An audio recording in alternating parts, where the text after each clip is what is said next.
Tientallen protesterende boeren op Walcheren de weg op. Het is het eerste boerenprotest in Zeeland tegen de stikstofplannen van het nieuwe kabinet. En onze verslaggever Pim van den Bergen is erbij. En verder in deze Zeeland nu. Goed voor water, niet goed voor boten. En Schouwen-Duiveland zet vol in op bestrijding.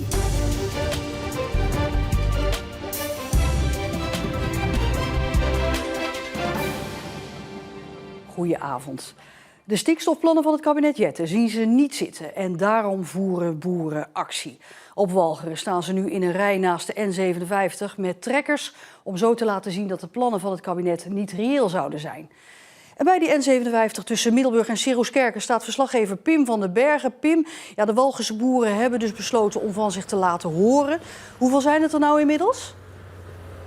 Ja, ik telde er zo'n 30-tal en dat is hetzelfde getal wat vorige keer in 2022 meedeed aan een protesttocht tussen Vrouwenpolder en Gapingen. Het is een echt Walchers protest dat dus doet denken aan 4 jaar geleden.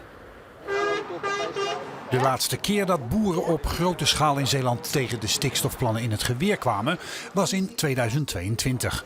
Ze trokken naar het Abdijplein en Walcherse boeren deden een protesttocht tussen Vrouwenpolder en Grijpskerken.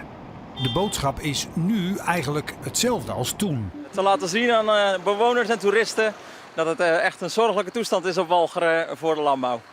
Net als nu vreesden de boeren in 2022 dat de plannen voor het terugbrengen van de uitstoot van stikstof hun voortbestaan bedreigt. In de plannen van landbouwminister Jamie van Essen staat onder meer dat de landbouw in 2035 ruim 40% minder ammoniak moet gaan uitstoten dan in 2019. En dat baart de boeren zorgen. Afgelopen week verschenen als protest de eerste omgekeerde vlaggen in de provincie. En vandaag is er dus een boerenactie op Walcheren. Pim, voor het eerst sinds jaren dus weer een boerenactie in Zeeland. Wat willen de boeren nou bereiken met deze actie? Ja, je zei het zelf al in de intro. Ze willen die stikstofbrief of die maatregelen van tafel. Want die zien ze absoluut niet zitten en ze zullen dat ook niet zomaar over zich heen laten komen. Net als 4 jaar geleden is hun woordvoerder vandaag Gerhard de Visser. We willen vooral als boeren ons ongenoegen uiten, maar vooral ook aan de burger laten zien dat het ons echt aan het hart gaat en dat de gevolgen heel groot zijn. 4 jaar geleden stond u, of reed u hier op Walcheren precies met dezelfde trekkers eigenlijk ook rond voor hetzelfde probleem. Wat is er in die 4 jaar veranderd? Eigenlijk niks. Er is niets gebeurd. Alleen nu lijkt het erop dat men het snel door wil pakken en het er snel door wil drukken. En je merkt dat het gewoon heel onzorgvuldig gebeurt. Doordat er in de brief echt zaken staan waar we niet meer uit de voeten kunnen. Ja, er is dus nu een boodschap uitgegaan vanuit de Walcherse boeren. Denk je dat er nog meer acties gaan komen, misschien op andere plaatsen in Zeeland?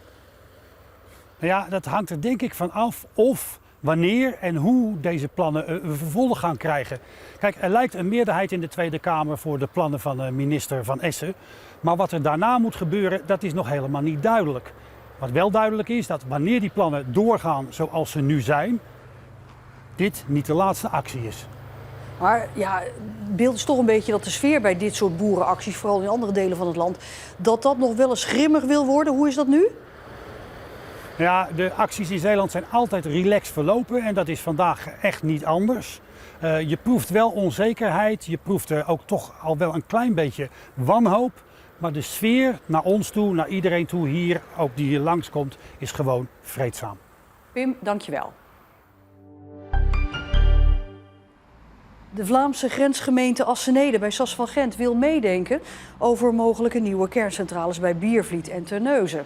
Als de kerncentrales komen, zijn de gevolgen ook voor de Belgische gemeente groot, zegt de burgemeester van Assenede hier op archiefbeeld. Voor de bouw van nieuwe kerncentrales is de Paulinapolder bij Biervliet in beeld, net als de Eemshaven in de provincie Groningen. Bij een ongeluk in Oostburg is een 78-jarige vrouw overleden. Ze was op de fiets en werd van achteren aangereden door een auto. Het ongeluk gebeurde rond 6 uur gisteravond op de Veerhoeklaan in Oostburg.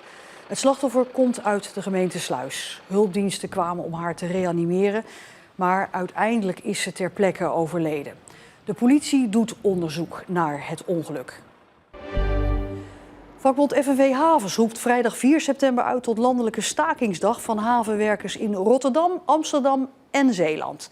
Tussen 11:15 's ochtends en 7 uur 's avonds worden geen schepen verhandeld.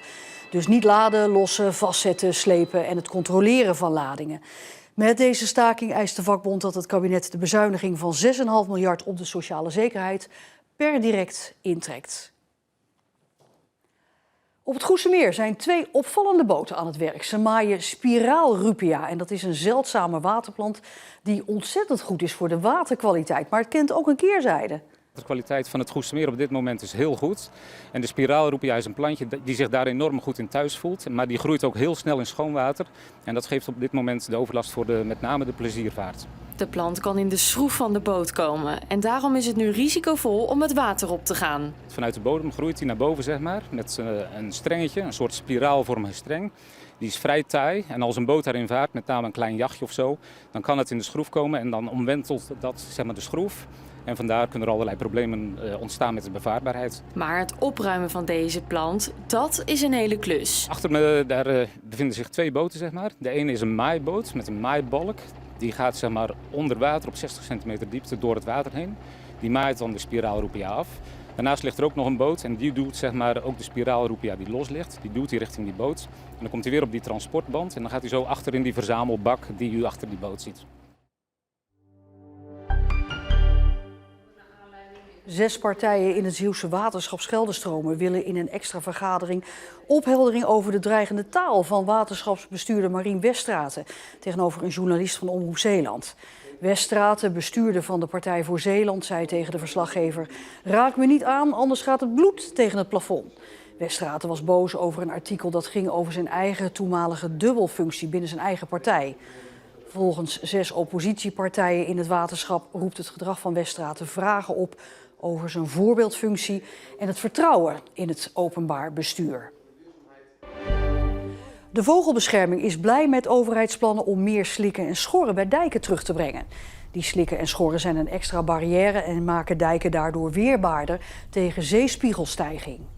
En die plannen betekenen goed nieuws voor de vogels, want die hebben het volgens de vogelbescherming sinds de komst van de deltawerken niet meer zo makkelijk in Zeeland. Met de aanleg van de deltawerken is 2/3 van het intergetijdengebied verloren gegaan. En het intergetijdengebied, dat zijn de slikken en de platen die met eb droogvallen en met vloed weer onder water komen te staan. Dat levert heel veel voedsel op voor vogels. En die slikken en schorren moeten dus terugkomen. Zeeland loopt met deze plannen voorop volgens de vogelbescherming. Maar het moet niet bij plannen alleen blijven. Het is hartstikke mooi dat de intenties er zijn, maar het wordt nu echt ook tijd om door te pakken, want die urgentie is er zeker. En ik hoop ook dat als ze dit doorpakken, dat ze ook echt een voorbeeldfunctie kunnen worden voor heel Nederland en ook voor de wereld. Bestrijd de Aziatische hoornaar serieus. Die oproep doet de gemeente Schouwen-Duiveland. Deze hoornaar, sinds kort geelpoothoornaar genoemd, vreet honingbijen op en hoort hier eigenlijk niet thuis. En de bestrijding die verschilt per gemeente. Waar de ene gemeente de bestrijding min of meer heeft opgegeven, heeft Schouwen-Duiveland er een speciale projectmanager voor aangenomen. Die samen met een heel speurteam jacht maakt op de hoornaar. Kosten 7 ton.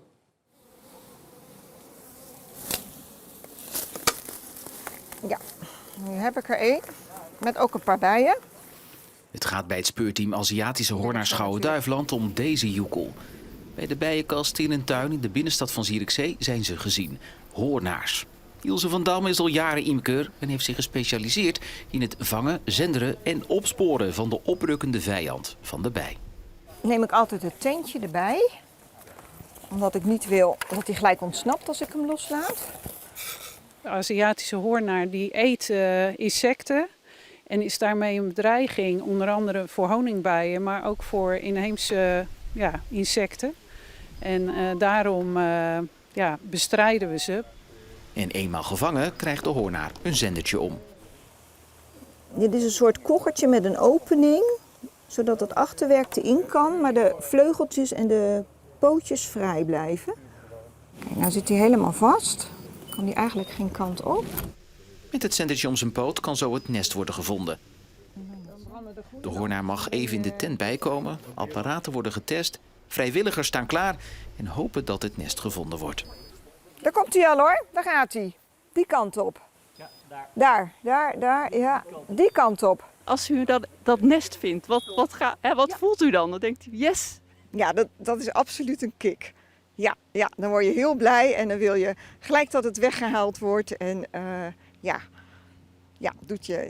het is leuk. Schouwen-Duiveland heeft er speciaal een projectleider voor aangesteld. Onder hem verschillende coördinatoren die op hun beurt weer samenwerken met vrijwilligers. Meld altijd, zegt de projectleider. Als je meerdere horenaars ziet, dan is er eigenlijk een bepaald patroon. En dan lijkt er waarschijnlijk wel een nest in de buurt te zijn wat nog niet gemeld is. Dus meld altijd, maar als er meerdere horenaars zijn en als ze vaker bij u aan de keukendeur komen bij wijze van spreken of in de achtertuin, dan zeker een belletje doen naar de gemeente zelf. En ja hoor, even later, bij het Slingerbos iets verderop. Echt een joekel, dus een secundair nest. Het is eigenlijk wel een beetje een gek idee dat hier boven dus duizenden hoornaars, misschien wel 10.000 hoornaars aan het zoomen en dingen aan het doen zijn. Maar ja, goed. Ze pakken het hier op Schouwen-Duiveland serieus aan. Ze hebben er ook €700.000 voor uitgetrokken, maar de verschillen per gemeente zijn groot. Sommigen pakken het professioneel aan en anderen doen echt alleen maar het hoognodige. Eén ding zeggen ze hier op Schouwen-Duiveland wel: doe het serieus, want het wordt alleen maar erger als je het niet goed aanpakt. Voor dit nest komt er een bestrijdingsbedrijf met een grote stofzuiger. En dan wordt het opgezogen en uiteindelijk verbrand. En dan op naar de volgende. Op onze website kunt u nog meer lezen over de hoornaar en de aanpak daarvan per gemeente. De temperaturen vlogen vandaag in Zeeland weer omhoog. Bij een licht briesje van zee kwam de temperatuur vanmiddag uiteindelijk te liggen tussen de 30 en 34 graden. En vanavond blijft het nog lang warm en daarna volgt dus een plaknacht. Het blijft zeker 20 graden vannacht. Morgen dan wordt het opnieuw tropisch met 32 graden gemiddeld. Maar we kunnen wel een enkele regen- of onweersbui krijgen. Vanaf woensdag volgt dan geleidelijk minder warm weer met een matige tot vrij krachtige westenwind en mogelijk een buitje. Het was over deze Zeeland nu. Nog een fijne maandagavond, hopelijk niet te warm. En voor nu, tot morgen.